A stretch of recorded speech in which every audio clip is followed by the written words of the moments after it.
Through a series of dangerous moves, Japanese Prime Minister Sanae Takaichi is evoking the specter of militarism, a ghost that haunted in Asia and beyond 80 years ago, and one that the world swore never to let return. Let's tear off the mask of Japan's latest deception, its brazen plan to resurrect the blood-stained military ranks of the Imperial Japanese Army. They include Daisa or Colonel, Chusa or Lieutenant Colonel, and Shosa or Major. This is no trivial name change. It is a deliberate salute to war criminals and a declaration of Japan's reckless march towards remilitarization. Let's be clear, these are not just outdated titles. Japan's Ministry of Defense isn't just updating terminologies, it's digging a tombstone of its imperial past to adorn its modern military.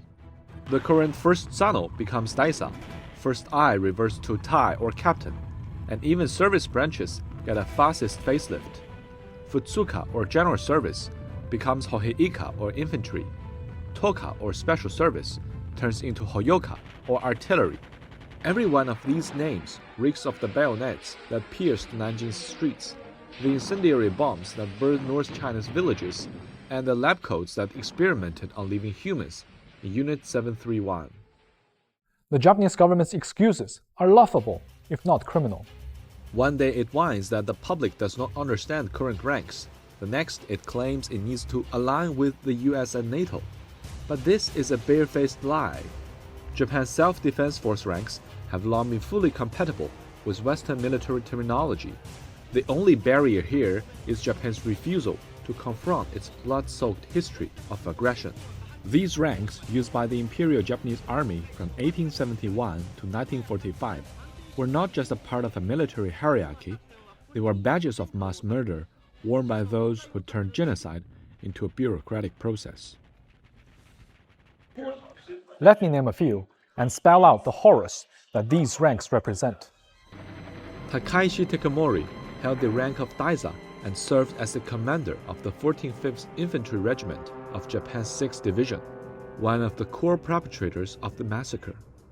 On the day he arrived in Nanjing, he issued a secret order of 3 days of free action to connive his subordinates to commit atrocities. His soldiers herded over 300 civilians to the city wall, machine-gunned them, and stabbed them to death. Women were abducted to the regiment headquarters and gang-raped. And those who resisted were directly beheaded and displayed. Takamori was far from alone in his brutality. Other senior Japanese commanders like Kisako Nakajima and Matsui Iwine and officers of all ranks colluded and led their troops to unleash a reign of terror on Nanjing. Together, they oversaw the slaughter of over 300,000 Chinese civilians, the systematic rape of tens of thousands of women, and the burning of more than 1/3 of the city's buildings, reducing the entire neighborhoods to ashes. These butchers, whose hands were drenched in the blood of Nanjing's compatriots, wielded the power bestowed by the military ranks to turn the city into a living hell on earth. From high-ranking generals to junior lieutenants, the imperial rank system was a chain of crime. Hideki Tojo, who rose to general and served as Japan's prime minister, authorized the attack on Pearl Harbor and oversaw countless atrocities. He was eventually hanged for crimes against humanity. Even low-ranking officers like Toshiaki Munkai and Tsuyoshi Noda, both holding the rank of Tai, they infamously staged a contest to kill 100 people with their swords during the march to Nanjing. This sickening competition was even shamelessly glorified in Japanese newspapers at the time, which proudly reported that Munkai had slaughtered 106 unarmed civilians, while Noda had killed 105, framing the massacre of innocent as a triumph in military to boost the morale of Japanese troops. In Unit 731, Shosa Jozo Karasawa was even more stained with the blood of human experiments. From 1942 to 1945, he held the rank of Shosa and served in Unit 731, leading the development of biological weapons and live experiments. He personally designed the frostbite experiment, soaking Chinese prisoners' hands in ice until their limbs stiffened, then hitting them with iron bars to observe the process of tissue necrosis.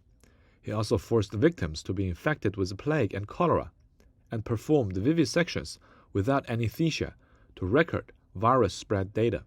Eventually, stricken by remorse, he chose to commit suicide, and as an insider, he exposed the numerous heinous crimes committed by Unit 731 in China. Then, the notorious 3R policy, namely, kill all, burn all, and loot all in North China, where Chuzi and Daiza commanders became architects of annihilation. These men, mid-level officers with the very ranks Japan now wants to revive, led mopping up operations that burned 1 million villagers to the ground, killed 2.7 million Chinese civilians, and left 10 million homeless. For China and other nations assaulted by Japan, these ranks are not just words, they're open wounds. As Chinese Foreign Ministry spokesperson Mao Ning put it bluntly, Japan's right-wing forces are breaking free from a pacifist constitution and plunging further down the path of military expansion. This is not an overstatement, it is a fact. After Japan's defeat in 1945, these ranks were abolished for a reason, to sever ties with its fascist past. Now, Takeichi's government is trampling on that belated atonement. This rank revival isn't an accident. It is a latest step in Japan's decades-long campaign to rewrite history. Year after year, it hikes its defense budget to record highs. It tears down restrictions on weapons exports, turning itself into an arms dealer. It dreams of offensive missiles and plots to scrap the 3 non-nuclear principles. It lifts bans on collective self-defense, turning its self-defense force into an offensive army. Now it wants to wear the ranks of its war criminals like a badge of honor, all to pave the way for amending its constitution and becoming a normal military power. 日本要在亚洲军事化，这对其他的国家来讲都是太危险的事情。 Massaker, die jetzt Japan nicht nur in China, sondern beispielsweise auch in Korea angerichtet hat. Und wenn die wieder hochkommen sollten, also dieses Kriegervolk Japan, dann könnte das nicht nur über China, sondern über die gesamte Region. Even some Japanese citizens are appalled, saying that dangerous moves will push Japan to the brink of war. But Takeichi and her right-wing cronies don't care about public opinion. They care about pleasing the nationalistic voters who wants to restore Japan's glory by erasing its guilt. History is the best sobering agent, and Japan is drunk on its own lies. Mao Ning warns that forgetting the danger of war leads to peril, and warmongering leads to ruin. And Japan is sprinting towards that ruin. Reviving these military ranks isn't just an insult to the victims of the Nanjing Massacre, Unit 731, and the 3R policy. It is a threat to every country that values peace. We haven't forgotten the sound of the Imperial Japanese Army boots, and we will not stand by as Japan polishes those boots for a new generation.